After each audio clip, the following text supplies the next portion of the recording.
नमस्कार दोस्तों, स्वागत है आपका टॉप ट्रेंडिंग जीके में। Railway RRB NTPC math series के अंदर अभी तक हम 48 सेट कंप्लीट कर चुके हैं। सेट नंबर 49 है जो कि 30 जनवरी 2021 को प्रथम शिफ्ट के अंदर हुआ था। और यहाँ पर जो पहला सवाल पूछा गया था वो आपसे क्या है, सवाल नंबर 6, प्रत्येक 16 कंटिन्यू करें उससे पहले मैं आपको बता दूं दोस्तों, स्पेशल रेलवे ग्रुप डी और एनटीपीसी सीबी2 एग्जाम्स के लिए आपको प्रैक्टिस के लिए मॉक टेस्ट लगाना बहुत ज़्यादा जरूरी है, क्योंकि यहाँ पर समय कम रहता है, सवाल ज़्यादा रहते हैं। इसके लिए आप जितनी ज़्यादा प्रैक्टिस करेंगे उतना ही अपनी तैयारी को नेक्स्ट लेवल तक औरों से बेहतर कर पाएंगे। इसके लिए टेक्स्ट बुक बेहतरीन प्लेटफॉर्म इसलिए हैं क्योंकि एक तो यहाँ पर एग्जाम आधारित आपको मॉक टेस्ट मिलते हैं जो प्रीवियस ईयर क्वेश्चन पर आधारित रहते हैं, और जो आपके एग्जाम्स आते हैं उनमें काफ़ी ये फायदेमंद रहते हैं। इनमें आप देख सकते हो कौन से सब्जेक्ट से या फिर टॉपिक से आपके सवाल ज़्यादा गलत हो रहे हैं, उनको आप एनालिसिस करके वहाँ पर आ जाता है पूरा डाटा, और अपनी तैयारी को वो नेक्स्ट लेवल तक बूस्ट कर सकते हो। अभी यहाँ पर टेक्स्ट बुक पर ऑफर चल रहा है, यदि आप टीटीजी के कूपन कोड यूज करते हो तो आपको एक्स्ट्रा 120 रुपये का डिस्काउंट मिलने वाला है। ये एक साल का पास है, इसमें 400 प्लस एग्जाम, सारे एग्जाम्स के मॉक टेस्ट एक ही पास में अवेलेबल हो जाएंगे, जिसमें ग्रुप डी के हो गए, एनटीपीसी 2 है, एसएससी वगैरह सारे एग्जाम्स के मॉक टेस्ट अवेलेबल है। तो ये आप टेक्स्ट बुक ऐप या फिर वेबसाइट पर इस कूपन कोड को यूज करते हुए इस डील को ग्रैब कर सकते हो, जिसकी लिंक आपको डिस्क्रिप्शन बॉक्स में मिल जाएगी। तो चलिए कंटिन्यू कर लेते हैं। सेंटीमीटर की भुजा वाले तीन घनों के सिरों को मिलाते हुए एक पंक्ति में जोड़ा जाता है। इस प्रकार निर्मित घनाभ का पृष्ठीय क्षेत्रफल ज्ञात कीजिए। वो क्या कह रहा है कि देखो तीन घन है, एक घन इस प्रकार से हो गया और दूसरा, फिर एक घन को और इसके साथ जोड़ा गया और तीसरा घन एक और, इस प्रकार से तीन घनों को आपस में जोड़ दिया गया है। तीन घनों को क्या किया है, आपस में जोड़ दिया गया है। तो यहां से अब जब आप देखते हैं तो क्या होता है कि किस चीज पर फर्क पड़ता है। तीन घनों को आपस में यदि जोड़ देंगे तो केवल लंबाई पर फर्क पड़ रहा है। इसकी लंबाई कितनी हो चुकी है, अब यदि पहले यदि x थी प्रत्येक भुजा तो लंबाई अब 3 गुना हो चुकी है, और चौड़ाई की बात करें तो उतनी की उतनी है, और ऊंचाई की बात करें तो उतनी की उतनी है। यानी कि हमारे पास क्या था, स्टार्टिंग के अंदर 16 सेंटीमीटर भुजा वाले तीन घन थे, तो अब उनको घनाभ बनाया गया है तो उसका पृष्ठीय क्षेत्रफल पूछा गया है कितना है। तो देखो अब जो पहले क्या था कि प्रत्येक भुजा 16 16 थी, अब नया जो घनाभ बना है वो कुछ इस प्रकार से बन चुका होगा, एक लंबा घनाभ बन चुका होगा, इस प्रकार से घनाभ बन चुका होगा इस प्रकार से। तो इसकी आपको लंबाई कितनी हो चुकी है, देखो 16 एक थी, यहां पर भी 16 हो गई, यहां पर भी 16 हो गई, तो पूरी लंबाई कितनी हो चुकी है, 16 को 3 से मल्टीप्लाई करोगे तो 48 हो चुकी है। अब चौड़ाई में फर्क नहीं पड़ा और ऊंचाई में भी फर्क नहीं पड़ा, तो ये चेंज नहीं हुई है। तो अब आपके पास घनाभ की लंबाई चौड़ाई ऊंचाई आ चुकी है, तो अब आप पृष्ठीय क्षेत्रफल इसका निकाल सकते हैं। तो घनाभ का पृष्ठीय क्षेत्रफल कितना होता है, उसका फॉर्मूला होता है 2 इंटू लंबाई इंटू चौड़ाई, ठीक है। फिर होता है लंबाई इंटू चौड़ाई इंटू ऊंचाई, और उसके बाद में हो जाएगा ऊंचाई इंटू लंबाई, इस प्रकार से हो जाएगा लेंथ इंटू ब्रेथ और breath into height, height into लंबाई। अब इसमें आपको क्या करना है, केवल मान रखना है। तो 48 इंटू 16 करोगे, फिर 16 इंटू 16 हो जाएगा, और यहां पर 16 इंटू 48 हो जाएगा। इस प्रकार से मान रखने पर अब देखो, मैं या तो देखो तीनों को मल्टीप्लाई करने से अच्छा है कि मैं यहां से कुछ कॉमन ले लेता हूं। तो देखो मुझे पता चल रहा है एक तो 16 कॉमन आ रहा है और दो बार 16 16 कॉमन आ रहा है। तो देखो यहां से यदि मैं कॉमन लेता हूं तो एक बार 16 कॉमन आ गया और एक बार और 16 कॉमन आ गया। तो यहाँ बचा कितना, पहले तो यहाँ बचा है 3 बचा है, कि 48 में 16 का भाग 3 बार जाता है, तो यहाँ 3 बचा है। यहाँ पर कितना बचा है, यहाँ पर 1 बचा है, और यहाँ पर कितना बचा है, यहाँ पर भी 3 बचा है। अब अंदर वालों को आप जोड़ते हो तो कितना आता है, 3 और 3 6 और 1 7 आ जाता है। तो हमें पता चल चुका है 2 इंटू 16 इंटू 16 इंटू 7, इस प्रकार से। अब देखो आप या तो आगे सॉल्व करो या फिर ऑप्शन को चेक करो। अब देखो हमारे ऑप्शन में क्या आ रहा है, 7 आ रहा है, एक तो एक आ रहा है कि 16 आ रहा है। तो इन दोनों चीजों को चेक करेंगे हम सबसे पहले। तो देखो सबसे पहले आप क्या करो, इकाई का अंक चेक कर लो कि कैसे। तो हम 2 को आप जब 8 से मल्टीप्लाई करोगे, 2 को 6 से करोगे तो इकाई का अंक 12 2 आएगा, और 2 को 6 से फिर करोगे फिर 2 आ जाएगा, और फिर 2 को 7 से करोगे तो जो इकाई का अंक है हमारा 4 आ जाएगा। यहां से आप इकाई का अंक इनको मल्टीप्लाई करके देख लो कौन सा होगा। तो हमें पता चल चुका है कि हमारा ऑप्शन नंबर 1 कट गया है, ऑप्शन नंबर 2 कट गया, अब हमारे पास ऑप्शन 2 बचे हैं। अब आप 7 का भाग देख लो, क्योंकि 7 का भाग देख लो कि किसके अंदर जाता है। तो देखो ऑप्शन नंबर 3 के अंदर देखो 35 में तो जाता है, मगर 64 के अंदर 7 का भाग नहीं जाता है, तो ये हमारा ऑप्शन कट हो चुका है। इसके अंदर चेक करोगे तो 35 में जाता है, फिर 7 एक बार जाएगा और 14 में 2 बार जाएगा, तो इसमें 7 का भाग जाता है, तो ये हमारा ऑप्शन नंबर यहाँ से 4 हो जाएगा। ठीक है, इस प्रकार से कर सकते हो। फिर सवाल नंबर 8, a plus B plus C बराबर 10 है और a plus A into B, B into C, C into A बराबर 31 दे रखा है, तो A square plus B square plus C square का मान निकालना है हमें। तो हम जानते हैं कि देखो a प्लस बी प्लस सी का यदि होल स्क्वायर करते हैं तो क्या आता है, ए स्क्वायर आता है प्लस बी स्क्वायर आता है प्लस सी स्क्वायर आता है और plus 2 into A B plus B C plus C A, ये और आता है साथ में। अब देखो आपको क्या करना है, किसका मान पूछा है, A plus B plus A square plus B square plus C square का मान पूछा है, यानी हमसे इसका मान पूछा है और इसका मान ए प्लस बी प्लस सी का आपको मान दिया गया है। तो मैं क्या करता हूं, इसको तो एक साइड रखता हूं और इसको मैं क्या करूं, दूसरी साइड इस साइड ले जाऊं बराबर के। तो देखो A square plus B square plus C square किसके बराबर हो जाएगा, इधर था a plus B plus C और उसको भी इस साइड लाए तो वो माइनस का हो जाएगा, -2ab plus B C plus C A, ये हो जाएगा। अब देखो आप यहाँ पर मान रखिए बस कि देखो a प्लस बी प्लस सी का मान 10 रखा तो ये 100 हो जाएगा और यहाँ पर इसका मान 31 रखोगे तो ये कितना हो जाएगा, 62 हो जाएगा। घटाने के बाद कितना आता है, 38 आता है मान। ऑप्शन नंबर हमारा 2 हो जाएगा। आगे बढ़ते हैं, सवाल नंबर 9 के अंदर क्या गया है, इसको सरल करना है हमको। तो सबसे पहले पॉइंट देखो आप, यहाँ पर 1 स्थान के बाद है और ये 2 स्थान के बाद और यहाँ पर 3 स्थान के बाद है। और देखो नीचे भी इसी प्रकार से 1 स्थान के बाद, 2 स्थान के बाद, 3 स्थान के बाद, तो पॉइंट से पॉइंट कट चुके हैं।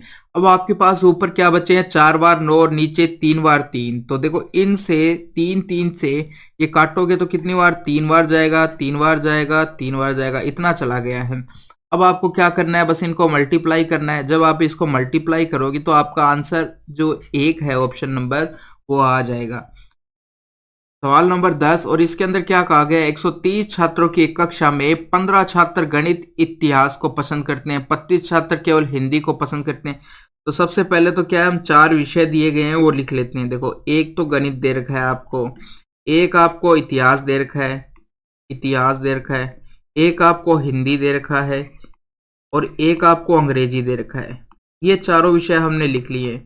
अब देखो गणित के अंदर क्या कह रहा है, सबसे पहला क्या कह रहा है वो, 15 छात्र गणित और इतिहास दोनों को पसंद करते हैं, यानी गणित और इतिहास को पसंद करने वाले छात्र कितने हैं, 15 है। तो मैं यहाँ पे लिख लेता हूँ गणित और इतिहास दोनों को पसंद करने वाले छात्र कितने हैं, 15 है।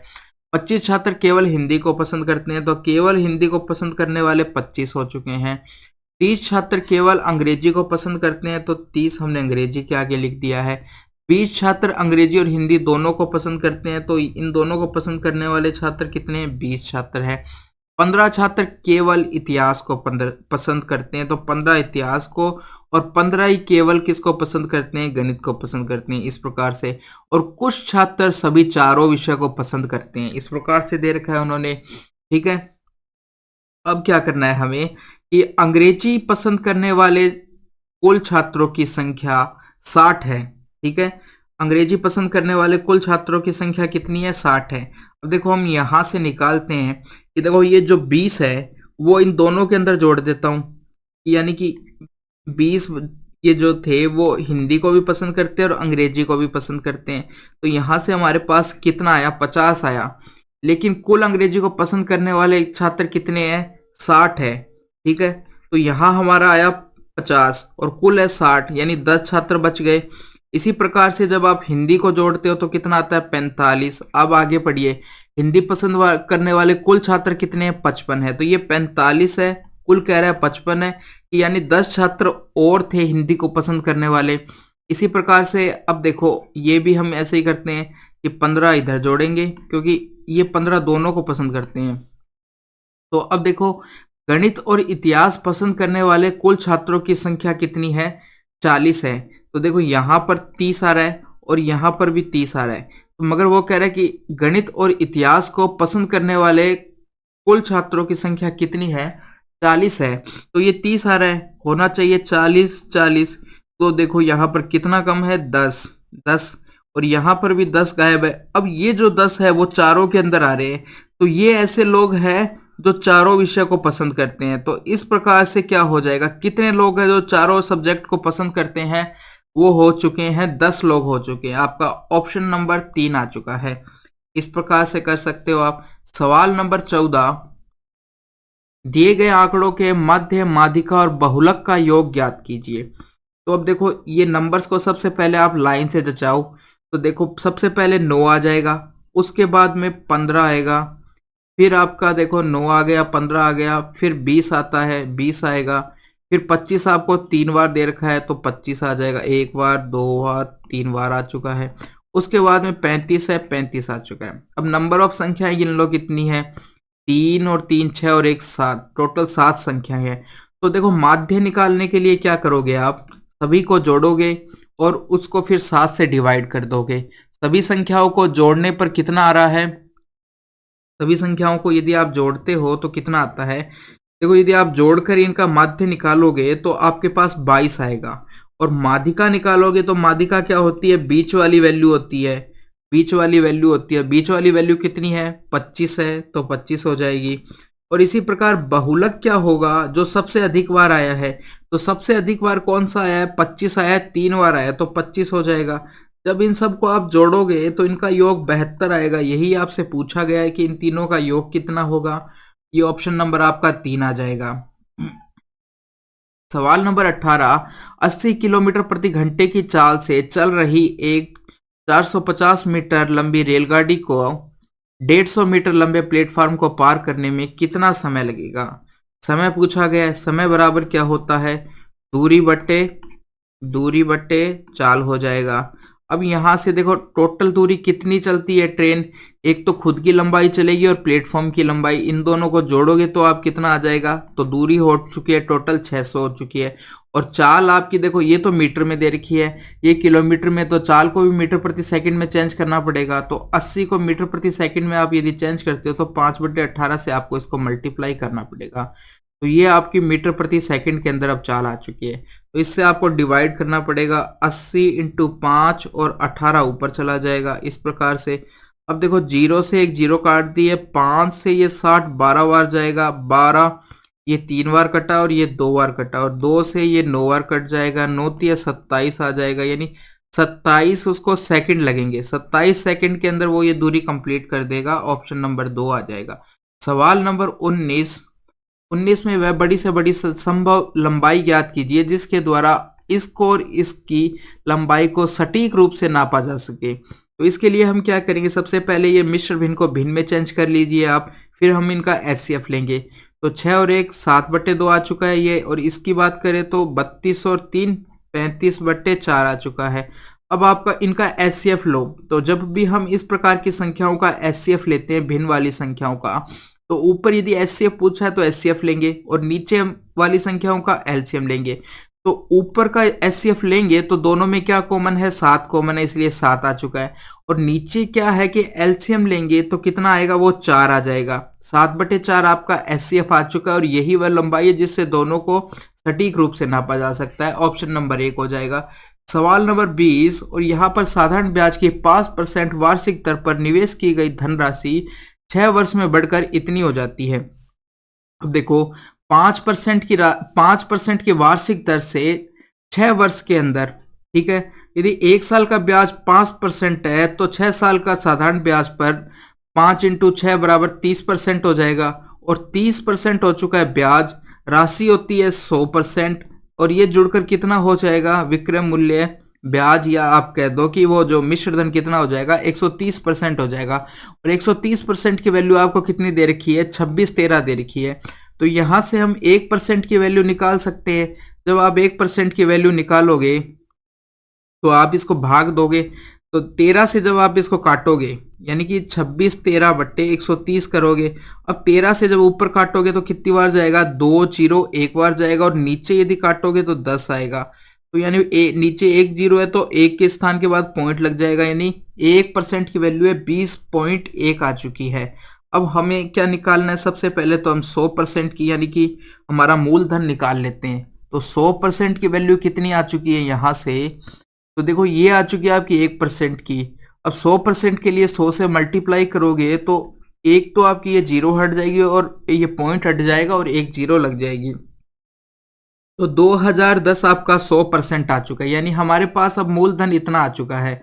अब आपकी राशि कितनी हो जाती है, 30-15 हो जाती है। वो कह रहा है ये कितने समान दर पर कितने सालों के अंदर ये राशि 30,015 हो चुकी है। तो देखो हमारा मूलधन इतना है और राशि हो चुकी है इतना, यानी मिश्र धन इतना है। तो ब्याज देख लेते हैं, मिश्र धन में से मूलधन घटाओगे तो ब्याज आ जाएगा आपका, ब्याज आया 5,001, यानी 1,005 आया आपका ब्याज। तो ये कितने सालों में आया है, तो हम कहेंगे जब जब हमने 2010 मूलधन है और दर है 5% इंटू एक्स सालों के ब्याज कितना आएगा, 1,005 आ जाएगा। हम इस प्रकार से कह सकते हैं। अब देखो इनको बस आपको अब सरल करना है। आप सरल करोगे तो सबसे पहले मैं क्या करता हूं, इससे है ना ये तो कट जाएगा, कितने बार कटेगा, ये 2 बार कट जाएगा, इस प्रकार कट चुका है। और अब हमारे पास जो संख्या आई है इधर ले जाते हैं, 100/10 आ जाता है और ये आपका आ चुका है 10 आ चुका है यहाँ से। यानी कि 10 वर्ष के अंदर, एक्स क्या था हमने वर्ष माना था, तो 10 वर्ष के अंदर वो राशि कितनी हो जाएगी, 3,015 हो जाएगी। ऑप्शन नंबर आपका 3 आ जाएगा।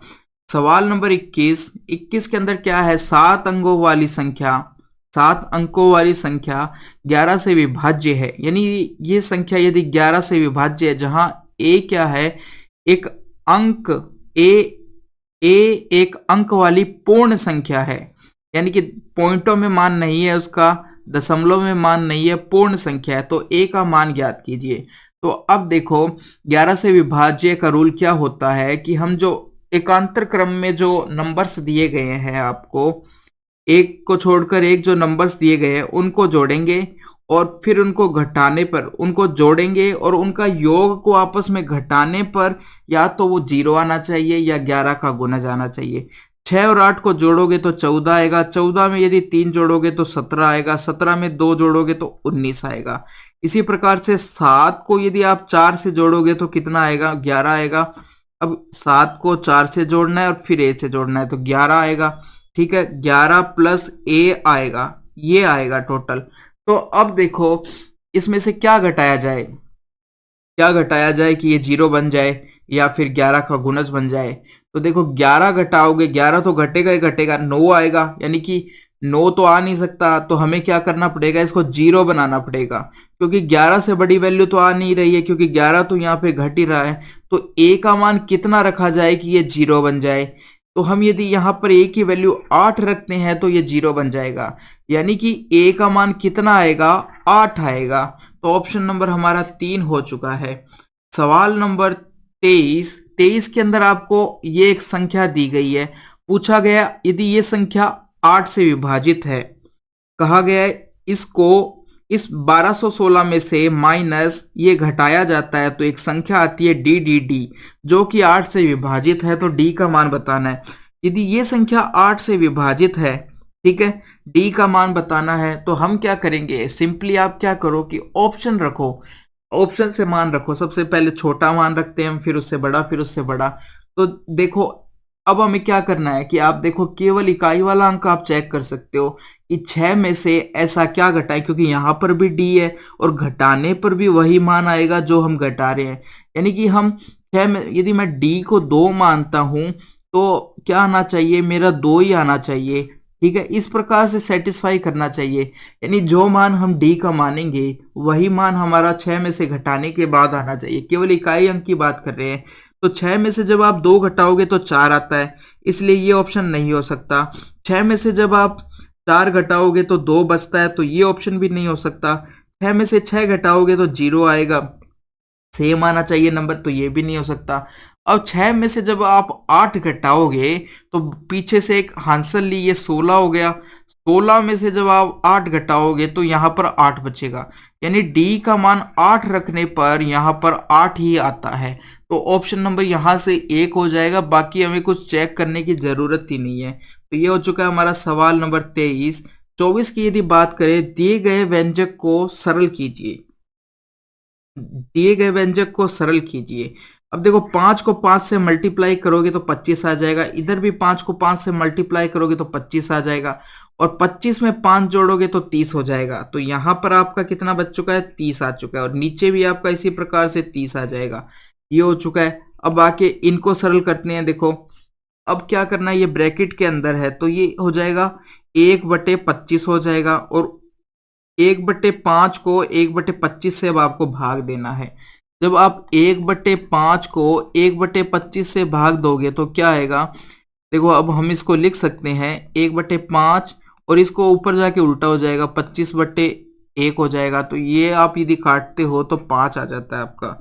तो यहाँ आपका कितना आ चुका है, 5 आ चुका है। यदि नीचे देखोगे तो 1/25, नीचे वाला यदि सॉल्व करते हो तो 1/25/1/5 है। तो यहाँ से यदि आप काटोगे तो आपका आएगा 1/5 आएगा, इस प्रकार से आएगा। अब आगे बढ़ते, माइनस यदि इनको करोगे तो ये 5 एलसीएम लेना पड़ेगा आपको, और 5 एलसीएम आया, ये हो जाएगा 25 - 1 24 हो जाएगा, 24/5 हो जाएगा। यहाँ पर ये आ जाएगा। देखो बीच में माइनस था वो हमने मिस कर दिया है, बीच में देखो माइनस है, उसके बाद में 24/5 आ जाएगा, और ये किससे मल्टीप्लाई है, 10/2 से मल्टीप्लाई है, या हम कहते थे 5 से मल्टीप्लाई है। इसको डायरेक्ट लिख दो, काटने पर 5 आ जाएगा। इस प्रकार से आ चुका है। अब देखो ये 30 से तो देखो 30 कट चुका है एक चीज। अब इसको जब ऊपर लेके जाएंगे तो ये उल्ट जाएगा, और क्या हो जाएगा, 25 आ जाएगा यहाँ से। अब यहाँ 5 से 5 कट जाएगा, कितना आएगा, 24 आएगा। घटाने पर कितना बच रहा है, 1 बच रहा है। ऑप्शन नंबर आपका 3 हो जाएगा। सवाल नंबर 27। अब कुछ आंकड़े दिए गए हैं, इनको आरोही क्रम में व्यवस्थित कीजिए और इनकी माध्यिका बता दिए 17 है, तो x का मान बताइए। अब देखो आपको जो आंकड़े दिए गए हैं वो क्रम से व्यवस्थित है। अब आप सबसे पहले तो देखो ये ज्ञात कर लो कि टोटल कितनी संख्याएं हैं। तो 3 और 3 6 और 3 9 और 1 10 है। 10 संख्याएं हैं, तो बीच वाली संख्या कितनी होती है, एक तो 5 होगी और 6, यानी कि 2 संख्याएं होगी बीच के अंदर। यदि 10 टोटल संख्याएं तो बीच में 2 संख्याएं होगी। ठीक है, तो x है एक तो, और एक x+2 है बीच में। ठीक है, बीचों बीच ये 2 संख्याएं है। इन दोनों को, अब माध्यिका क्या होती है, जब भी यदि सम संख्याएं हो तो दोनों नंबर्स जो बीच वाले उन दोनों को जोड़ो और 2 से डिवाइड कर दो, ये माध्यिका होती है, जो कि आपको 17 दी गई है। तो ऊपर आ चुका है 2x+2, और इस 2 को मैं यदि उधर ले जाता हूं तो 34 हो जाएगा। अब 2x बराबर कितना आएगा, यहां से 32 आ जाएगा, और x का मान आपके पास 16 आ जाएगा। ऑप्शन नंबर 4 हो जाएगा। सवाल नंबर 28। एक वर्गाकार पार्क की भुजा की लंबाई 18 है, तो वर्गाकार है तो चौड़ाई भी 18 होगी। अब क्या है, देखो मैं एक डायग्राम बना लेता हूं सबसे पहले। ये आपका वर्गाकार पार्क है। ठीक है, ये लंबाई 18 है इसकी, यहां से लेकर यहां तक की, और इसकी चौड़ाई भी आपको 18 दी गई है, यहां से लेकर यहां तक की। अब कह रहा है कि इसके बाहर की तरफ है ना एक सड़क बनाई गई है, 3 मीटर लंबी, 3 मीटर चौड़ी एक सड़क बनाई गई है, 3 मीटर चौड़ी सड़क बनाई गई है। तो इस सड़क का क्षेत्रफल पूछा गया है। 3 मीटर चौड़ी है ये, तो देखो 3 यहां पर बढ़ेगा और 3 यहां पर भी है, तो चौड़ाई टोटल कितनी हो गई है, 6 जुड़ जाएगी, 3 ये और 3 ये। तो इस पूरे की यदि चौड़ाई की बात करें तो कितनी आ चुकी है, ये आपकी आ चुकी है 24 आ चुकी है। इसी प्रकार लंबाई भी आपकी यहां से 3 बढ़ेगी और इधर भी 3 बढ़ेगी, तो लंबाई भी आपकी 24 हो चुकी है। अब देखो हमें क्या करना है, इस सड़क का क्षेत्रफल निकालना है, यानी इस भाग का क्षेत्रफल निकालना है। तो क्या करेंगे हम, जो पूरा बाहर का वर्ग है उसके क्षेत्रफल में से ये बीच वाले वर्ग का क्षेत्रफल घटा देंगे। तो यानी कि वर्ग का क्षेत्रफल क्या होता है, भुजा का स्क्वायर, यानी कि 24 का स्क्वायर में से मैं 18 का स्क्वायर घटा दूंगा तो मेरा सड़क का क्षेत्रफल आ जाएगा।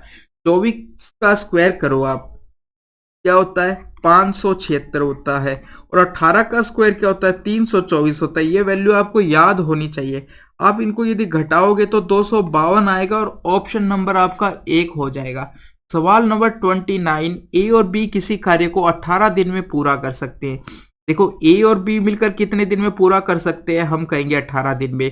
इसी प्रकार से बी प्लस सी मिलकर कितने दिन में कर सकते हैं, 27 दिन में कर सकते हैं। और तीनों यदि मिलकर काम करते हैं तो कितना टाइम लगाते हैं, तो वो 12 दिन में कंप्लीट कर देते हैं। तो पूछा गया है ए प्लस सी ये कितने दिन में पूरा कर देंगे, ये पूछा गया है।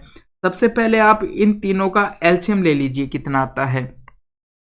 देखो 27 आएगा और यहां पर कितना बचा, 4 बचा, और यहां पर 9 आता है, 4 ये इसके अंदर आ जाएगा। तो 27 चौके कितना आता है, 108 आ चुका है हमारा टोटल वर्क। टोटल कार्य कितना आ चुका है, 108 आ चुका है। 18 में अब जब 18 का भाग 108 में दोगे तो कितनी बार जाएगा, ये 6 बार जाएगा। 27 का दोगे तो 4 बार जाएगा, और 12 का दोगे तो कितनी बार जाएगा, 9 बार जाएगा। यानी कि ये इनका इफिशिएंसी का रेशियो आ गया कि ए और बी दोनों मिलकर एक दिन में 6 बनाते हैं, बी प्लस सी एक दिन में 4 बनाते हैं, और तीनों मिलकर एक दिन में 9 बनाएंगे। ठीक है, ये इनकी इफिशिएंसी का रेशियो आ चुका है। अब देखो हम एक चीज देखते हैं कि ए प्लस सी कब आएगा। ए प्लस सी कब आएगा, जब आप 2a प्लस बी प्लस सी करते हो और इसमें से आप a प्लस बी घटा देते हो एक तो, और एक आप क्या घटा देते हो, b प्लस सी। यदि इन दोनों को यदि आप इसमें से घटा देते हो तो आपका क्या आ जाता है, ये चेक करते हैं। तो देखो यहां पर हो चुका है 2a प्लस 2b प्लस 2। ये मैं आपको समझाने के लिए लिख रहा हूं, अगली बार से आप डायरेक्ट करेंगे। माइनस से माइनस बी हो जाएगा, माइनस बी, और ये माइनस सी हो जाएगा। तो देखो एक ए से तो एक ए कट चुका है, बाकी बच चुका है। अब यहां से जब आप घटाओगे तो दोनों बी से ये 2b कट जाएगा, और सी को घटाओगे तो एक सी से एक सी घट चुका है, बाकी एक सी बच जाएगा। तो हमारे पास क्या बचा, a प्लस बी बच जाएगा, इस प्रकार से बच जाएगा। और a प्लस बी हमसे पूछा है। ठीक है, तो हम क्या करेंगे, देखो efficiency total a plus B की निकालने के लिए क्या करेंगे, जो हमारा a प्लस बी की इफिशिएंसी 9 आई थी उसको तो हम 2 से मल्टीप्लाई कर देंगे, बाकी 6 को घटा देंगे और 4 को घटा देंगे, ये घटा देंगे।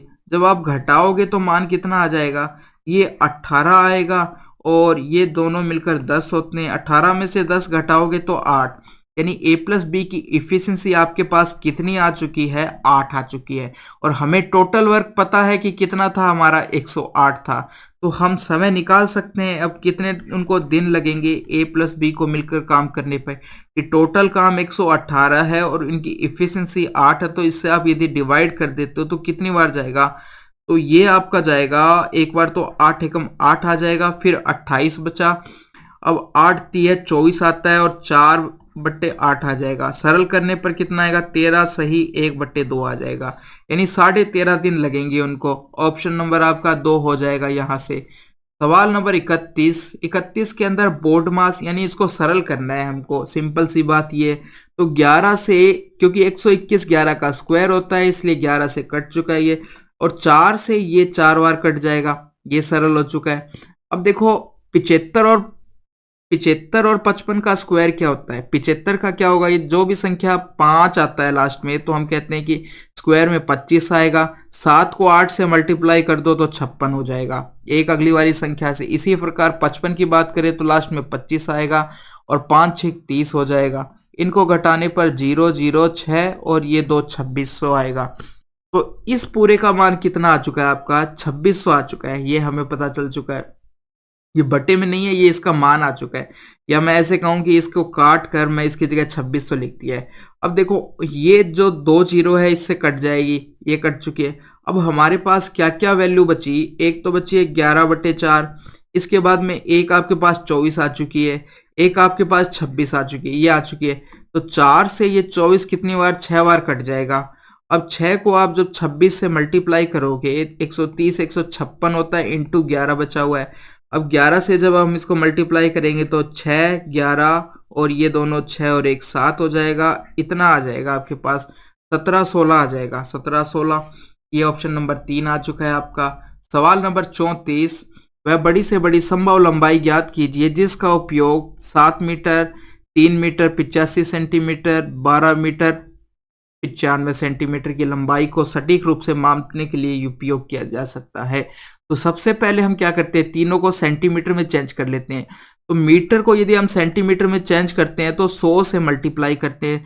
तो 7 को किया तो ये 700 सेंटीमीटर हो जाएगा, 700 सेंटीमीटर। अब 3 को करोगे तो 300 हो जाएगा, 300 प्लस 85 तो 385 सेंटीमीटर हो जाएगा दूसरी वैल्यू। और ये हो जाएगा 1295 सेंटीमीटर, ये हो जाएगा। तीनों वैल्यू आ चुकी है। अब आपको क्या करना है, इनका एचसीएफ लेना है। एचसीएफ लो। अब आप इनको एचसीएफ लोगे तो देखो हम क्या करते हैं कि सबसे पहले तो ये देख लेते हैं कि ये किस किस से जाएंगे। देखो पीछे 5 5 5 आ रहा है, तो सबसे पहले आप 5 का तीनों में भाग दो, तो एक तो आपका 5 आ जाएगा। अब भाग देते हैं तो क्या बचता है, यहाँ से 5 से जब इसको काटा तो 5 एकम 5, ठीक है, ये गया एक बार। एक बार आप इसको थोड़ा सा नीचे लिख लेते हैं। तो हमें निकालना है एचसीएफ। सबसे पहली बार हम 5 से दे रहे हैं क्योंकि तीनों में 5 है, तो 5 एकम 5, फिर बचा 20 आपके पास, 4 140 आ चुका है। अब यहाँ पर 5 का भाग दोगे तो 5 7 35 आ जाएगा, 5 7 35 आ जाएगा, ये हो चुका है। अब यहाँ पर 5 का भाग दोगे तो 5 दूनी 10 हो जाएगा, और फिर 5 5 25 हो जाएगा, और फिर 5 9 45 हो जाएगा। अब देखो ये किससे भाग जा रहे हैं, देखो ये 7 से, 14 7 से जाता है, ये 7 से जाता है। इसको चेक कर लेते हैं, ये भी 7 से जा रहा है क्या, 7 है 21 आ जाएगा, हाँ ये भी 7 से जा रहा है, तो दूसरी बार 7 से और चला जाएगा। जब इसको 7 से काटोगे तो 20 आएगा, इसको काटोगे तो कितना आएगा, 11 आएगा। इसको 7 से काटोगे तो 7 है 21 और 7 7 49। अब ये बाकी नहीं जाएंगे, तो हमारा एचसीएफ कितना आ चुका है, 35 आ चुका है। 35 आपका, यानी कि 35 वो ऐसी लंबाई है जिससे ये तीनों लंबाई मापी जा सकती है, 35 सेंटीमीटर। तो ऑप्शन नंबर आपका कितना हो जाएगा, 3 हो जाएगा यहां से। सवाल नंबर 37। एक इनलेट पाइप एक टंकी को 4 घंटे में तो भर सकता है, यानी कि 2 पाइप दे रखे हैं आपको। मान लिया एक ए है दूसरा बी है, ए भर देता है इसको 4 घंटे के अंदर भर देता है, और दूसरा जो बी है वो 6 घंटे के अंदर इसको खाली कर देता है। तो खाली कर देता है, हमने माइनस लगा दिया है। तो यदि दोनों को साथ खोला जाए तो ये आधी टंकी को कितने समय में भर देंगे, ये पूछा गया है। तो दोनों का जब आप एलसीएम लोगे तो 12 आएगा, ठीक है। तो ये हमारे पास टोटल वर्क आ चुका है। अब देखो 4 का जब आप इसमें भाग दोगे तो 3 आ जाएगा, और 6 का दोगे तो यहाँ पर आपके पास कितना आ जाएगा, 2 आ जाएगा। साथ में आप माइनस लगाना मत भूलिए, जिससे आपको लास्ट के अंदर कोई दिक्कत नहीं आने वाली है। अब हमें पूछा है कि आधी टंकी भरनी है, टोटल काम कितना था, 12। यदि टंकी आधी भरनी है तो यानी कि 6 ही काम करना है उसको, ठीक है। तो यहाँ पर कितना दिन लगने वाला, कितना दिन क्या कितने घंटे लगने वाले हैं, तो हम क्या करेंगे, 6 बटे, अब कितना टाइम, दोनों पाइप साथ खुले हुए हैं तो 3 माइनस 2 1 आ चुका है, यानी एक ही भाग भरेगा 1 घंटे में। तो 6 घंटे में कितने भाग भर जाएंगे, 6 भाग भर जाएंगे, तो 6 घंटे लगेंगे। यानी कि समय हमारा कितना आ चुका है, 6 घंटे आ चुका है, ये हो चुका है। ये मैंने यहाँ पे समय लिखा है कि समय बराबर क्या है, टोटल वर्क अपॉन 1 घंटे में होने वाला वर्क, ठीक है, ये हो चुका है। सवाल नंबर 39 में क्या है कि नीचे देखो यहाँ पे हमें y का मान बताना है। तो इसको सबसे पहले आपको सरल करना पड़ेगा, जो लेफ्ट साइड में दिया गया है। तो नीचे से आपको अंडूट हटाना पड़ेगा, और अंडूट हटाने के लिए हम क्या करते हैं, जो नीचे दिया गया है उसके विपरीत साइन से मल्टीप्लाई करते हैं। यदि आप विपरीत साइन से मल्टीप्लाई करोगे, यानी प्लस वाले से मल्टीप्लाई करोगे, तो ऊपर तो 2 बार हो जाएगा, यानी कि स्क्वायर हो जाएगा इसका, √7 इस पूरे का स्क्वायर आ जाएगा, क्योंकि ये वैल्यू 2 बार आ जाएगी। और नीचे क्या हो जाएगा, ए स्क्वायर माइनस बी स्क्वायर वाला फॉर्मूला लग जाएगा, क्योंकि एक प्लस वाला एक माइनस वाला है। तो 2 दूनी 4, 4 और 2 कितना हो जाएगा, यहाँ पर 8 आ जाएगा, -7 इस प्रकार से आ जाएगा। अब आप ऊपर स्क्वायर को यदि खोलते हो तो कितना आता है, एक तो आता है 8 आता है, एक 7 आता है, बाकी 2 दूनी 4, 4 आ जाएगा, और 4 √14 आ जाएगा, 4 √14 आ जाएगा। और नीचे कुछ नहीं बचा, घटाने पर 1 बच चुका है। तो 2 संख्याएं हमारे पास, एक 15 और 4 √14 आ चुका है इस प्रकार से। अब हम तुलना किससे करनी है, हमें करनी है x प्लस वाई √14 से करनी है।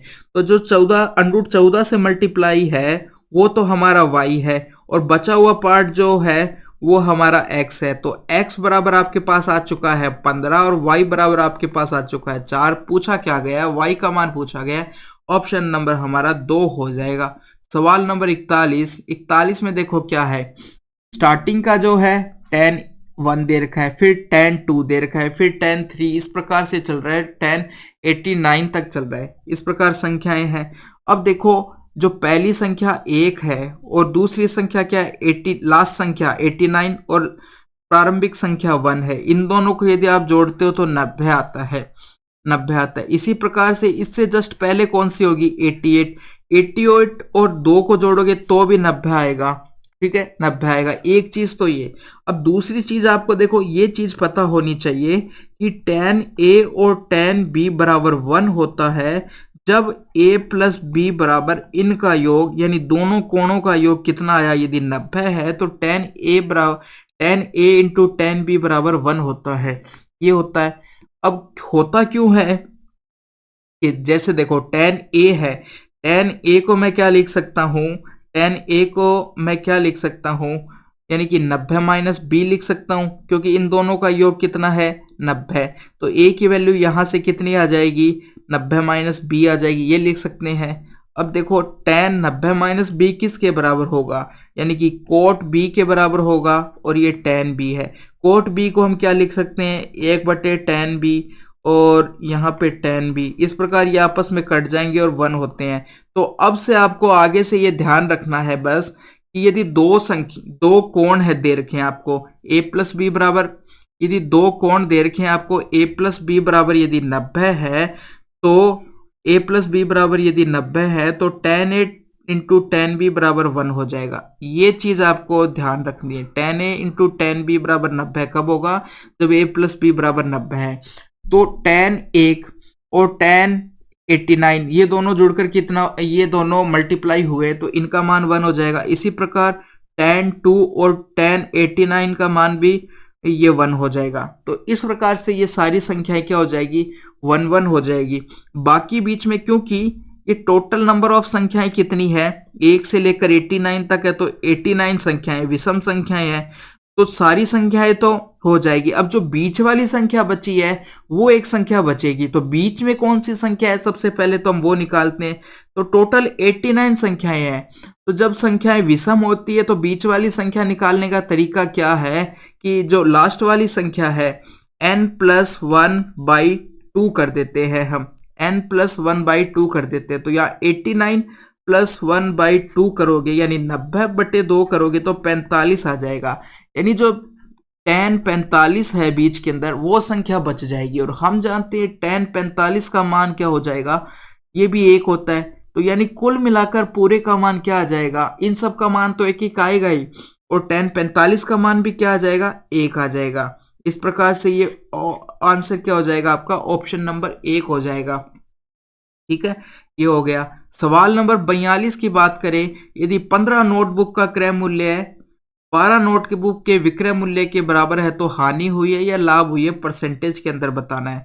तो हम कहेंगे 12 का सीपी यानी कि कॉस्ट प्राइस, नहीं 15 का कॉस्ट प्राइस 12 के सेलिंग प्राइस के बराबर है, ये कह सकते हैं।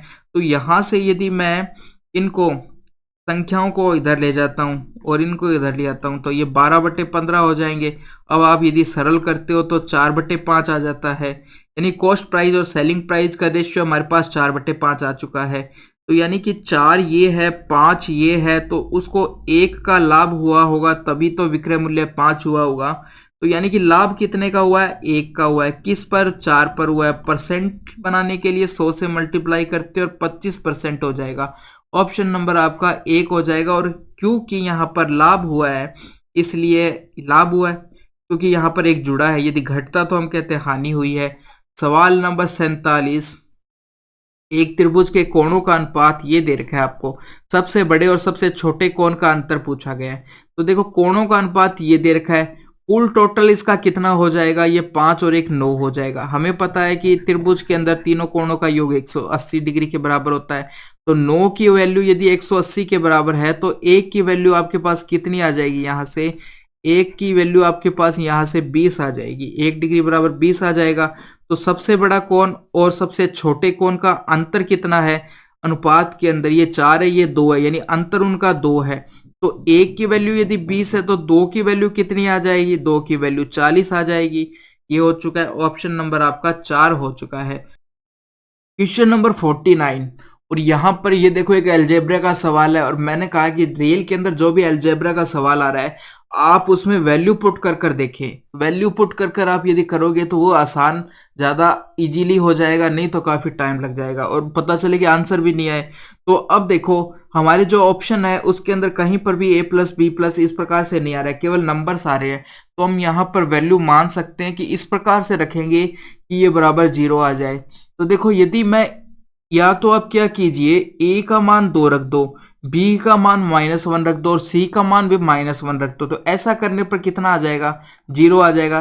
तो इस ये वैल्यू हम यहाँ पर रख सकते हैं। या फिर आप देखो a के मान -1 रख दो, b का मान -1 रख दो और c का मान +2 रख दो। तो ऐसा करने पर भी आ जाएगा। तो इस प्रकार से आप कोई भी मान रख सकते हो, बस इसको सेटिस्फाई करना चाहिए, यानी कि तीनों का जब हम जोड़ें तो बराबर 0 आना चाहिए। तो देखो मैं a का मान 2 मान रहा हूं, b का मान -1 रख रहा हूं और c का मान -1 रख रहा हूं। तो ये तीनों को यदि मैं जोड़ता हूं तो बराबर 0 आ रहा है। तो अब हम ये मान इस जो ये हमको दिया गया है इसके अंदर रखेंगे। तो देखो a का स्क्वायर करोगे, यानी कि यहां पर a का मान 2 रखोगे तो 2 का स्क्वायर करोगे तो 4 आ जाएगा। फिर b का स्क्वायर करोगे तो 1 आ जाएगा और इसी प्रकार c का स्क्वायर करोगे तो भी 1 आ जाएगा। और पूरे का स्क्वायर है ये दे रखा है आपको, c का स्क्वायर करोगे तो भी 1 आ जाएगा, पूरे का स्क्वायर दे रखा है। अब नीचे क्या दे रखा है आपको, a का स्क्वायर b का स्क्वायर, a का स्क्वायर करोगे तो 4 आ जाएगा, b का स्क्वायर कितना आ जाएगा, 1 आ जाएगा। इसी प्रकार से b का स्क्वायर करोगे 1, c का स्क्वायर 1 आ जाएगा। अब c का स्क्वायर करोगे तो 1 आएगा और a का स्क्वायर करोगे तो 4 आ जाएगा। अब हम इसको और सरल कर लेते हैं, 4 और 1 ये ऊपर 6 आ जाएगा, 6 का स्क्वायर करना है ऊपर तो, और नीचे क्या है 4 आ गया, 1 आ गया, 4 आ गया, इस प्रकार से आ गया। आगे सरल करते हैं तो ये 36 हो जाएगा और नीचे 9 आ जाएगा। जब आप भाग देते हो तो कितनी वैल्यू आ रही है, 4 आ रही है। तो ऑप्शन नंबर हमारा क्या आ चुका है, 4 आ चुका है। क्वेश्चन नंबर 59, एक निश्चित राशि को 3 लोगों के बीच में एबीसी के बीच में विभाजित किया जाता है। ए को कुल राशि का 1/3 हिस्सा मिलता है, बी को सी से 3 गुना हिस्सा मिलता है और सी को ए से 1200 रुपए कम मिलते हैं। तो ए का हिस्सा ज्ञात करना है। अब देखो 3 लोग दे रखे हैं ए बी सी, इनके बीच में एक धनराशि डिवाइड की जाती है। ए को कुल राशि का 1/3 हिस्सा मिलता है, ठीक है, ये कह रहा है। यानी कि कुल राशि यदि 3 है तो ए को कितना मिलेगा, उसका 1 हिस्सा मिलेगा, ठीक है। और तो बाकी बचा हुआ हिस्सा कितना हो जाएगा, यानी कुल राशि 3 है तो ए को 1 हिस्सा मिलेगा और बाकी दोनों के पास कितना है, 2 हिस्सा है। अब देखो हम इस लाइन को एक बार छोड़ते हैं, अब हम दूसरी लाइन पे आते हैं। बी को सी से 3 गुना हिस्सा मिला है, बी को कितना मिला है, सी से 3 गुना, यानी कि सी को यदि 1 मिला है तो इसका 3 गुना 3 हो जाएगा, ये मिला है। दोनों को यदि जोड़ोगे तो 4 आ जाएगा, यानी कि ये जो 4 है ये 2 की वैल्यू है, तो 1 की वैल्यू कितनी हो जाएगी, 2 हो जाएगी और टोटल वैल्यू कितनी हो जाएगी, 6 हो जाएगी। तो 6 का 1/3 कितना होता है, 2 होता है, ठीक है। तो ये आ चुका है, ए को मिला है 2 हिस्सा, बी को 3 हिस्सा, सी को 1 हिस्सा, टोटल कितना हो चुका है, 6। 6 में से सबको ये मिला है। अब वो क्या कह रहा है, सी को ए से 1200 रुपए कम मिलते हैं। तो सी को देखो अनुपात में कितना कम मिल रहा है, सी को ए से यदि आप घटाओगे तो कितना, अनुपात में 1 कम मिल रहा है। एक्चुअल में 1 की वैल्यू 1200 के बराबर दे रखी है, क्योंकि सी को ए से 1200 कम मिल रहे हैं। तो हमारे पास 1 की वैल्यू 1200 आ चुकी है। अब आप किसी की भी वैल्यू निकाल सकते हो। उसने ए का हिस्सा पूछा है तो हमें क्या करना है, 2 को 1200 से मल्टीप्लाई कर देना है। 2 को 1200 से मल्टीप्लाई कर दोगे तो कितना आ जाएगा, 2400 आ जाएगा। यदि बी की वैल्यू पूछता कि बी का हिस्सा कितना है तो 3 को 1200 से मल्टीप्लाई कर दें। ये है कि हमारे पास यदि 1 की वैल्यू आ गई तो हम किसी की भी वैल्यू निकाल सकते हैं। तो हम सबसे पहले 1 की वैल्यू निकालने की कोशिश करते हैं, उसके बाद में जो पूछा गया है वो आंसर हम निकाल सकते हैं आराम से। ऑप्शन नंबर हमारा 2 हो जाएगा। सवाल नंबर 64, यहां पर क्या दिया गया है आपको, 1000 और 3000 के बीच ऐसी कितनी संख्याएं हैं जो 7 से पूर्णतः विभाजित होगी? तो हम क्या करेंगे, हमारे पास एक तो 1000 है और एक 3000, इनके बीच पूछा गया है, तो आप इसको भी 7 से डिवाइड करेंगे और इसको भी 7 से डिवाइड करेंगे। जब आप इसको 7 से डिवाइड करेंगे तो आपके पास कितना आ जाएगा, 142 आएगा, और जब आप इसको 7 से डिवाइड करेंगे तो आपके पास 428 आएगा। घटाने पर कितना आ जाएगा, घटाओगे यानी कि 1000 तक ऐसी 142 संख्याएं, 1 से लेकर 1000 तक ऐसी 142 संख्याएं जो 7 से विभाजित हो सकती है, और 1 से लेकर 3000 तक ऐसी 428 संख्याएं जो 7 से विभाजित हो सकती है। तो इनको घटाने पर आपके पास 286 आ जाएगा। आप क्या करोगे, 428 में से 142 घटाओगे, 286 आ जाएगा। तो 286 ऐसी संख्याएं हैं जो 7 से विभाजित हो सकती है, 1000 से लेकर 3000 के बीच में वाली संख्याएं।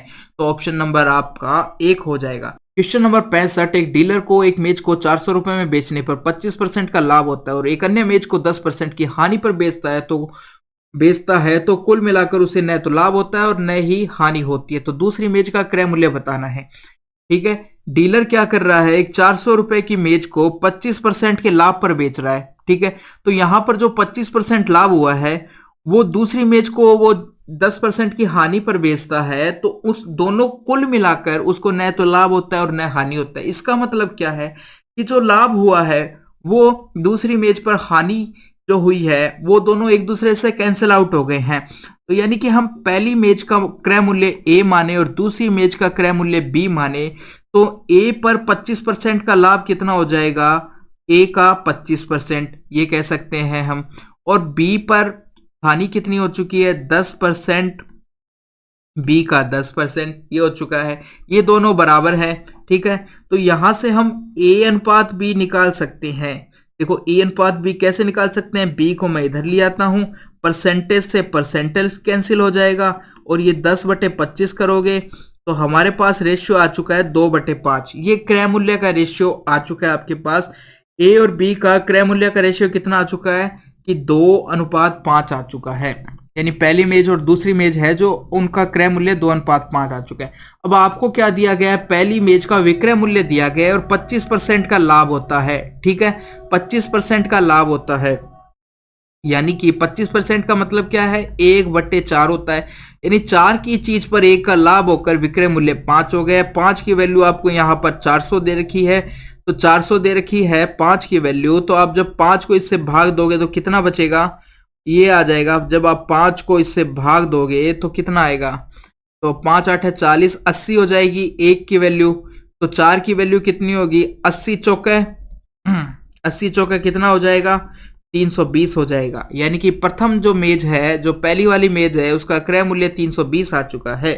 यानी कि 2 की वैल्यू हमारे पास 320 आ चुकी है, तो 5 की वैल्यू कितनी हो जाएगी, जब 2 का आप इसमें भाग दोगे तो 1 की वैल्यू 160 होगी और ए की वैल्यू हमारे पास 160 आ चुकी है, तो 1 की आ चुकी है, तो आप 5 को 160 से मल्टीप्लाई करोगे तो कितना आ जाएगा, 800 आ जाएगा। यानी कि दूसरी मेज का क्रय मूल्य कितना है, 800 है। ऑप्शन नंबर आपका 3 हो जाएगा। क्वेश्चन नंबर 73, एक भिन्न का अंश इसके हर से 5 कम है।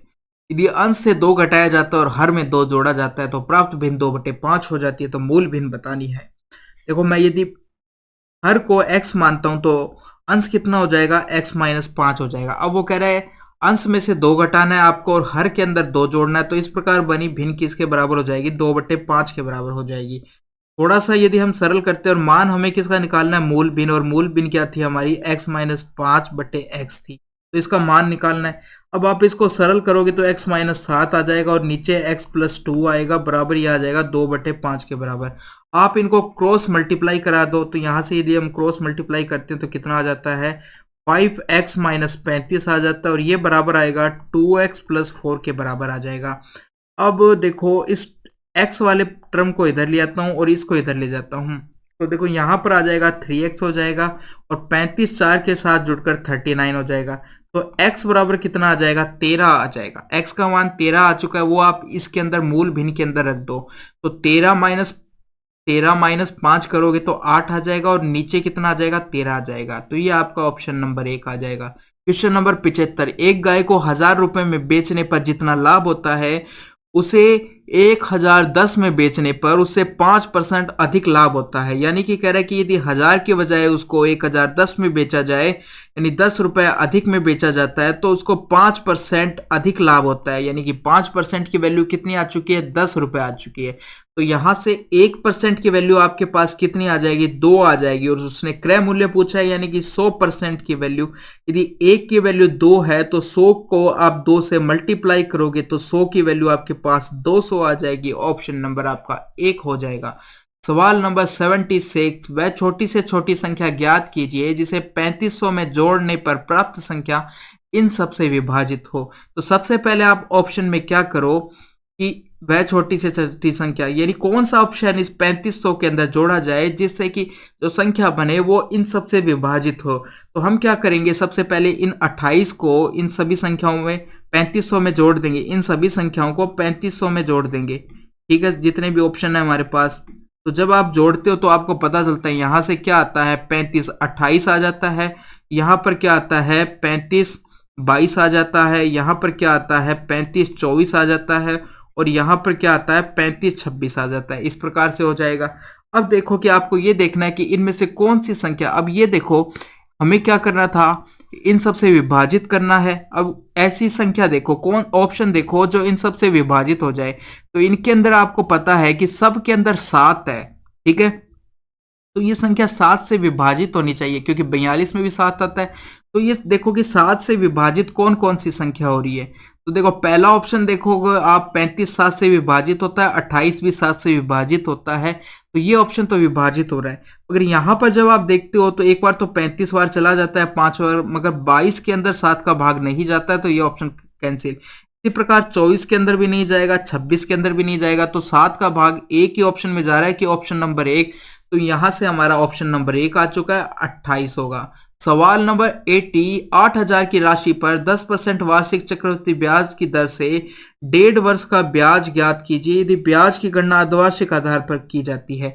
जब भी यदि अर्धवार्षिक आधार पर कहता है तो क्या होता है, दर तो हो जाती है आधी, यानी 10% से 5% हो चुकी है। और जो वर्ष है वो डबल हो जाएंगे। तो 1.5 वर्ष से 3 वर्ष हमारे काउंट करने हमको, यानी कि जो 1.5 वर्ष है वो तीन तीन क्या बोलेंगे, वर्ष भी बोलना गलत है वैसे, तो ऐसे बोल दो कि 3 पीरियड बोल दो कि ऐसे 3 पीरियड है हो जाएंगे। 5% यानी कि दर को हम आधा कर देते हैं और वर्ष को डबल कर देते हैं। तो ये 5% हो चुकी है और ये 3 हो चुके हैं। तो अब देखो हमें क्या करना है कि 3 वर्ष का ब्याज निकालना है 5% से 8000 का। ये हमारे पास सवाल बन चुका है। तो देखो इसको आप किस प्रकार से निकाल सकते हो। आपके पास 2-3 मेथड है। जैसे एक मेथड तो ये है, आप 1000 का सबसे पहले क्या करो, 3 साल का अलग अलग 10% निकालोगे, यानी फर्स्ट ईयर का, सेकेंड साल का और थर्ड साल का, यानी कि जो 3 पीरियड उनका निकालेंगे। तो 5% से इसका निकालोगे, 10% कितना होता है, 800 होता है, और 5% कितना हो जाता है, 400 हो जाएगा। तो पहले साल जो ब्याज आएगा वो 400 आएगा, दूसरे साल भी ये चीज 400 आएगी, और 400 का 5% करोगे तो 20 आ जाएगा। तीसरे साल क्या होगा, 8000 का तो 400 आएगा, पहले वाले 400 का 20 आएगा, दूसरे वाले 400 का निकालोगे तो फिर 20 आएगा, और 20 का निकालोगे तो 10% होता है 2, इसका आधा 1 आ जाएगा। ये टोटल ब्याज यदि आप जोड़ते हो, टोटल जोड़ो अब 400 400 400, तो ये हो चुके हैं टोटल 1200। और इसी प्रकार से 3 बार क्या आ चुके हैं, 20 20 20, तो ये हो जाएगा आपका 20 60 हो जाएगा, और 1 आ चुका है। तो यहां से टोटल करोगे जब 1261 हो जाएगा। ये हो चुका है आपका, देखो ऑप्शन नंबर 3 हो चुका है। दूसरा तरीका क्या है, आप सिंपली तरीके से निकाल सकते हो कि 8000 की राशि है और 1 प्लस 5/100 करके और 3 साल, इस प्रकार से आपके पास मिश्र धन आ जाएगा। ऐसा करने से हमारे पास सबसे पहले क्या आता है, मिश्र धन आता है, और मिश्र धन में से मूलधन घटाएंगे, ये मूलधन है। देखो अब इनको करोगे सॉल्व तो यहाँ तो 8000 आ चुका है, यहाँ एलसीएम लोगे तो ऊपर 105/100 आएगा, और सरल करने पर 21/20 आ जाएगा, और पावर 3 है। अब देखो ऊपर यदि मैं करता हूं, यहाँ तो 8000 है, 21 का यदि आप करोगे तो कितना आता है, 92 आ जाता है यदि क्यूब करोगे, और 20 का यदि क्यूब करोगे तो 8000 आ जाता है। 8000 से 8000 काट दोगे तो आपके पास मिश्र धन कितना आ चुका है, इतना आ चुका है। यहाँ से मूलधन हमारे पास कितना था 8,000, इसमें से यदि आप घटाओगे तो आपके पास 1261 ब्याज आ जाएगा। दूसरा तरीका आपके पास ये भी है। और क्या मेथड हो सकता है यहाँ पर? और देखो हम क्या कर सकते हैं कि जैसे ये 5% आपको दे रखा था, तो 5% का भिन्न में मान होता है 1/20। ठीक है, 1/20 मान होता है। तो हम क्या करेंगे, 20 से 1 बढ़ाया, चलिए 1 साल का ब्याज देखें तो 20 से 1 बढ़ाया और 21 हो जाता है।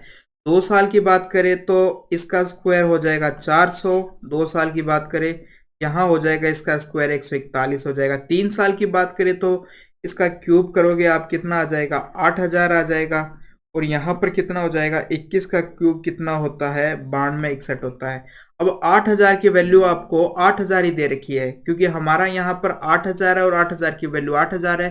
तो आपको मिश्र धन कितना हो चुका है, इतना हो चुका है, और इसमें से घटाओगे आप तो आपके पास 1261 आ जाएगा। तीसरा मेथड आप इस प्रकार से भी कर सकते हो। तो ये आ चुका है आपका सवाल नंबर 81। एक ठोस लंबवर्तीय बेलन की ऊंचाई और त्रिज्या को दोगुना कर दिया जाए तो इसके आयतन में होने वाली प्रतिशत वृद्धि बतानी है। देखो, तो सबसे पहले लंबवर्तीय बेलन का आयतन का फॉर्मूला क्या होता है, πr² h होता है, ये होता है। अब यहाँ पर क्या करना है, मुझे r को भी डबल करना है और h को भी डबल करना है, ये कहा गया है। तो जो आयतन आएगा उसमें परसेंटेज कितनी वृद्धि हुई है, ये पूछा गया है। तो देखो पाई से तो कोई मतलब नहीं है। अब मैं h और r को यदि एक ही मान लेता हूँ, यानी x मान लेता हूँ, तो यहाँ पर x³ हो जाएगा। ये दोनों बराबर है और ये x³ के बराबर है। अब हमें क्या करना है, वृद्धि करनी है इसके अंदर। ठीक है, कितनी करनी है, डबल करना है, यानी ऊंचाई को भी डबल करना था और त्रिज्या को भी डबल करना था, इसलिए मैंने एक ही मान लिया। तो इसको भी x मान लिया और इसको भी x मान लिया कि दोनों के अंदर सेम वृद्धि करनी है। अब हमारी क्या हो चुका है मान, यहाँ पर हमने x माना था इसको। ठीक है, अब हमें इसको क्या करना है, 2x करना है, यानी डबल करना है ऊंचाई और सबको। तो ये हो जाएगा आपका 2x का क्यूब हो जाएगा, जो आयतन के अंदर कितना हो जाएगा, क्यूब हो जाएगा, यानी कि 8x³ हो जाएगा। 8x³ हो जाएगा। स्टार्टिंग में हमारा कितना था, x³, अब कितना हो चुका है 8x³। तो अंतर कितना आ चुका है, 7x³। और डिवाइड परसेंटेज के लिए किससे करोगे, स्टार्टिंग वाले से x³ से डिवाइड करोगे और 100 से मल्टीप्लाई कर दोगे। तो x³ से x³ कट चुका है, आपका आया कितना, 700% आ चुका है। तो आयतन में कितनी वृद्धि हुई है, जब इसकी ऊंचाई को और रेडियस दोनों को डबल किया गया है, तो 700% की वृद्धि होगी। ऑप्शन नंबर हमारा 3 हो जाएगा। सवाल नंबर 83। 296 मीटर लंबे तागे के साथ उड़ रही एक पतंग भूमि से एक 2 मीटर ऊंचे हाथ के बिंदु पर 30 डिग्री का कोण बना रही है। ये देखो क्या कह रहा है, एक आदमी खड़ा है, इस प्रकार से एक आदमी खड़ा है। ठीक है, ये उसका हो चुका है हाथ। ठीक है, ये उसका क्या हो चुका है, हाथ, और ये हो चुकी है जमीन। और वो क्या कह रहा है कि देखो भूमि पर एक व्यक्ति 2 मीटर ऊंचाई पर हाथ हाथ के बिंदु पर, यानी कि जो उसका हाथ है वो भूमि से 2 मीटर की ऊंचाई पर है, ये चीज कहा गई है। और यहाँ पर क्या है, 2 मीटर की ऊंचाई पर, और यहाँ पर जो कोण बना रहे हैं ना तागे के बीच में, जो ये पतंग है, पतंग यहाँ पर है। ठीक है, अब वो स्टार्टिंग में कह रहा है 296 मीटर लंबे तागे के साथ उड़ रही पतंग। तो ये 296 मीटर लंबा तागे की लंबाई आ चुकी है आपके पास। अब जो हाथ है, हाथ के साथ कितना कोण बना रही है, 30 डिग्री का कोण बना रही है। और हाथ की ऊंचाई बता दी गई है आपको, जमीन से 2 मीटर की ऊंचाई है। तो यानी कि हमें क्या करना है, हम यहाँ से सबसे पहले ये हाइट निकालेंगे और उसके बाद में लास्ट में क्या करेंगे, यदि उसने जमीन से पूछे कि जमीन से पतंग की ऊंचाई कितनी है, तो लास्ट के अंदर हम ये 2 जोड़ देंगे। सबसे पहले देखो 30 के सामने की भुजा किस अनुपात में होती है, 1 के अनुपात में होती है। यदि ये कोण 30 का है, ये 60 का होगा और ये 90 होगा। तो 30 के सामने की भुजा 1 अनुपात में होती है, 7 के सामने की भुजा √3 के अनुपात में होती है और 90 के सामने की भुजा 2 के अनुपात में होती है। तो 2 की वैल्यू कितनी, 296 दे रखी है, तो 1 की कितनी हो जाएगी, इससे आधा कर दो आप, 148 हो जाएगी 1 की वैल्यू। ठीक है, तो हमारे पास हाइट कितनी आ चुकी है, 148 आ चुकी है। अब ये यहां तक की हाइट है, तो जमीन से यदि ऊंचाई पूछी जाए तो ये दो और जोड़ दो इसके अंदर, यानी जमीन से ऊंचाई उसकी दो जोड़ने पर कितनी हो जाएगी, 150 हो जाएगी। कितनी हो जाएगी, 150 हो जाएगी। ऑप्शन नंबर हमारा यहां से 4 हो चुका है। सवाल नंबर 86 के अंदर क्या दिया गया है कि दिए गए ग्राफ में तीन कंपनियां एक्स वाई जेड द्वारा अलग अलग वर्षों में पेपर उत्पादन से संबंधित आंकड़े दिए गए हैं। ठीक है, क्वांटिटी लाख में, लाख टन में दी गई है।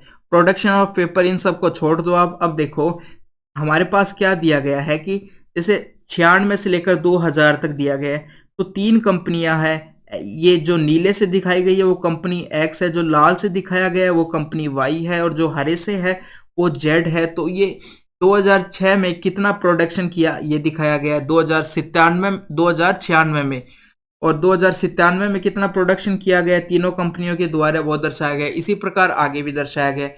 तो हमसे पूछा क्या गया है पहले सवाल में, कंपनी एक्स द्वारा सभी वर्षों में किया गया कुल उत्पादन ज्ञात कीजिए। तो जो नीली वाली कंपनी है वो कंपनी एक्स है, तो एक्स पहले साल कितना कर रही है, 30 कर रही है। 96 में 30 कर रही है। 97 की बात करें तो यहां पर कितना कर रही है, ये कर रही है यहाँ पर 45 कर रही है। 98 में बात करें तो यहाँ पर ये कर रही है 25 कर रही है।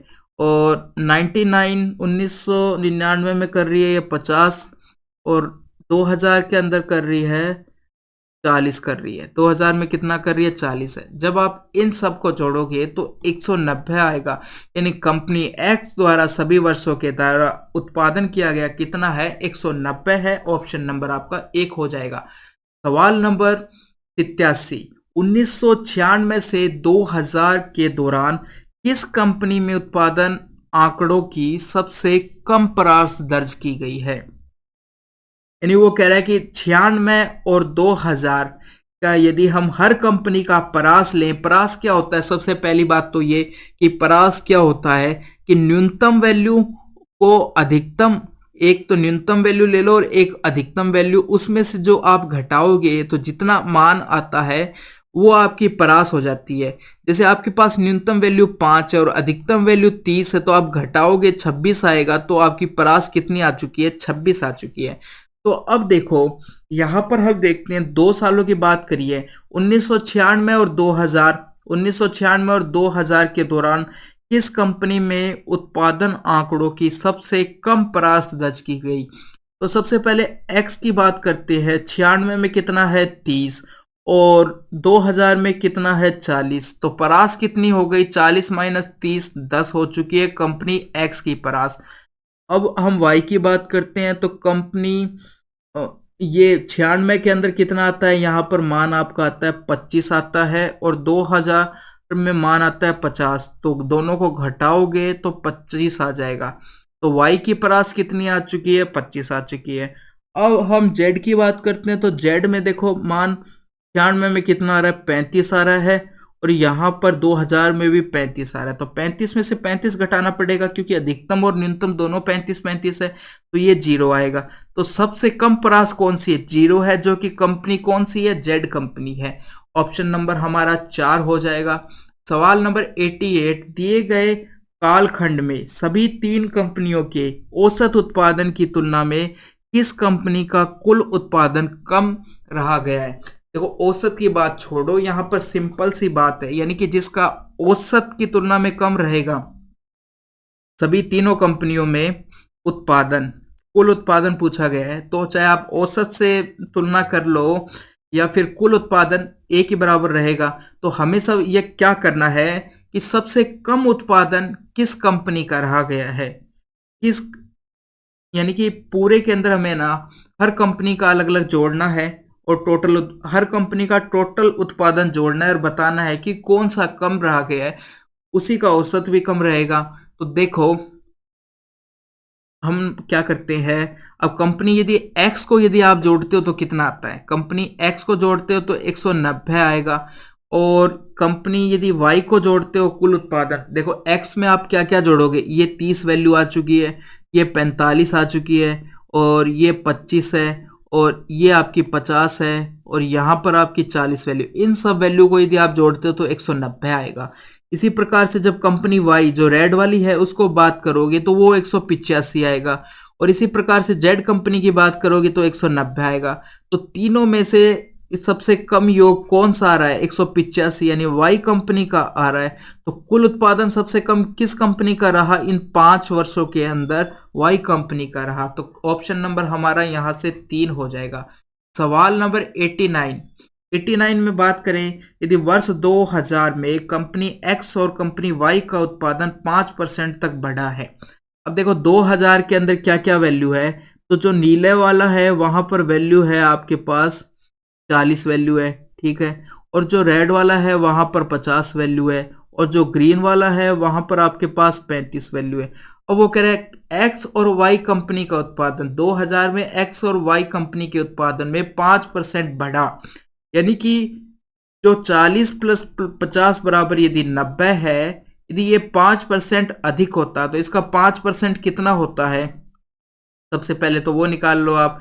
इसका 5% कितना होता है? तो एक जीरो से एक जीरो कट जाएगी, तो ये 4.5 आ जाएगा, यानी 4.5 अधिक होगा यदि 5% बढ़ा होता। तो ग्राफ में अंकित उसी वर्ष में कुल उत्पादन की तुलना में कितने परसेंट की वृद्धि हुई है?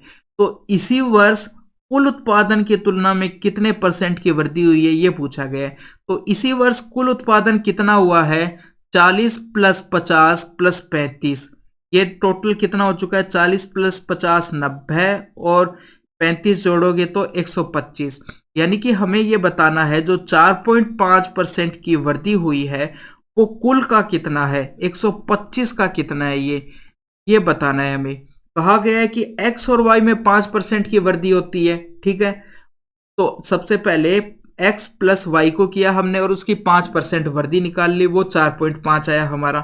फिर उसने जो पूछा गया है कि इसी साल कुल उत्पादन का ये 4.5 है जो कितना है ये पूछा गया है।